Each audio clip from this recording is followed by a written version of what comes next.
France Info. Jusqu'à demain, c'est la semaine du cerveau, des centaines d'événements depuis lundi qui sont organisés partout en France par la Société des neurosciences. Il s'agit de sensibiliser le grand public sur l'importance de la recherche à propos de la maladie d'Alzheimer ou encore de Parkinson. Et pour mener à bien ces recherches, les scientifiques ont besoin d'analyser des échantillons de cerveau. En France, il existe même une banque de cerveau.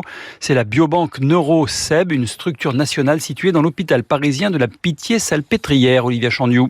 Sur les thermostats des congélateurs de la biobanque, la température s'affiche moins 80 degrés. Donc là, par exemple, nous avons la moelle cervicale. Donc on prélève aussi du cortex temporal. Toutes les régions du cerveau sont échantillonnées. Des échantillons qui seront mis à disposition des chercheurs qui travaillent sur les maladies neurodégénératives.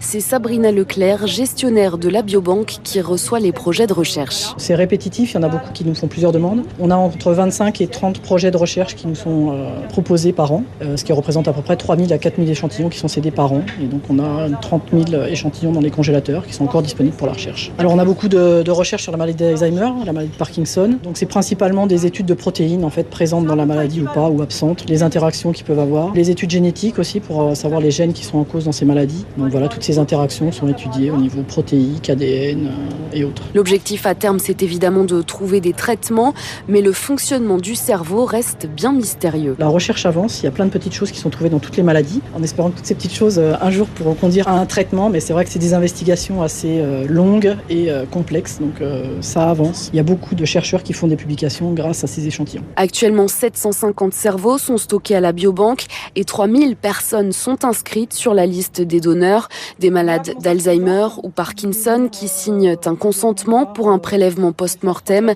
Il faut ensuite le faire dans un délai de 48 heures après le décès pour éviter la dégradation.